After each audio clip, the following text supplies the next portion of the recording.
దేశంలో బీజేపీ అధికారంలోకి వచ్చిన నాటి నుండి దళిత గిరిజన బలహీన వర్గాలు మైనార్టీలు మహిళల మీద కుల వివక్ష దాడులు అత్యాచారాలు హత్యలు సాంఘిక బహిష్కరణలు పెచ్చరిల్లిపోతున్నటువంటి పరిస్థితి.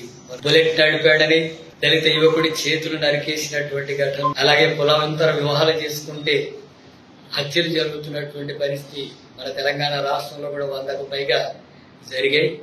అట్లాగే పండుగల సందర్భంగా విందు భోజనాల సందర్భంగా కుల వివక్షకు దళితులు గురవుతున్నటువంటి పరిస్థితి, అంటరాంతరానికి గురవుతున్నారు. సంవత్సరానికి 1000 మంది దళితులు ఈ కుల వివక్షను ప్రతిఘటించినందుకు హత్యలకు గురవుతున్నారు. 50,000కు పైగా దాడులు జరుగుతున్నటువంటి ఘటనలు ఉన్నాయి. అట్లాగే గిరిజనుల మీద గిరిజన మహిళల మీద అత్యాచారాలు, వాళ్ళ సంపదను దోపిడీ చేసేటటువంటి కార్యక్రమానికి పూనుకుంటున్నారు.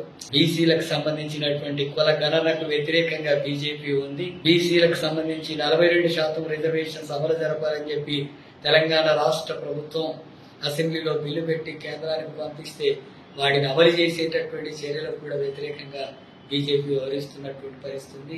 మహిళల మీద అత్యాచారాలు జరుగుతుంటే వాటిని అరికట్టే చర్యలకు పోగా మహిళలనే దానికి బాధ్యులుగా చేసేటటువంటి ధోరణితో బీజేపీ నాయకులు మాట్లాడుతున్నటువంటి పరిస్థితి. ప్రభుత్వ మరోవైపు సామాజిక న్యాయానికి పూర్తిగా వ్యతిరేకంగా వ్యవహరిస్తుంది.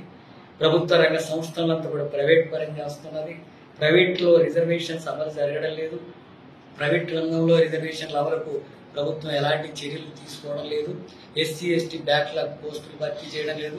కేంద్ర బడ్జెట్ లో అట్లాగే రాష్ట్రాల్లో కూడా ఎస్సీ ఎస్టీ బీసీలకు బడ్జెట్ లో తగిన నిధులు కేటాయించడంలో వాటిని ఖర్చు చేయడంలో కూడా పూర్తి వైఫల్యం కొనసాగుతున్నటువంటి పరిస్థితి ఉన్నది. ఈ నేపథ్యంలో రాజ్యాంగం ప్రకారం అంటరాంతరాన్ని కుల వివక్ష నిషేధించింది. అట్లాగే మన రాష్ట్రంలో అనేక రకాల జస్టిస్ పొన్నయ్య కమిషన్ ఆధారంగా చట్టాలు వచ్చాయి. ప్రతి నెలలో ఒక రోజు పౌర హక్కుల దినం పాటించి ప్రభుత్వమే ఈ కుల వివక్షను నిర్మూలించే చర్యలు చేపట్టాలనేటటువంటి నిబంధనలు ఉన్నాయి. అయినా అమలు జరుగుతున్నటువంటి పరిస్థితి లేదు.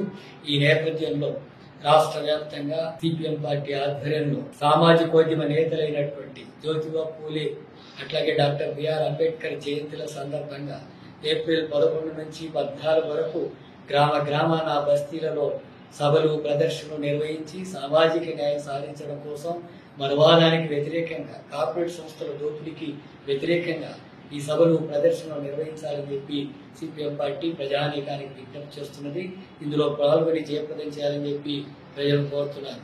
అలాగే దేశవ్యాప్తంగా బీజేపీ మనువాదానికి వ్యతిరేకంగా సామాజిక న్యాయానికి వ్యతిరేకంగా కార్పొరేట్ సంస్థల దోపిడీకి వ్యతిరేకంగా ఈ శ్రామిక వర్గాలు అనగానేటువంటి తరగతులంతా కూడా సంఘటితంగా పోరాటాల్లోకి ముందుకు రావాలని పిలుపునిస్తుంది.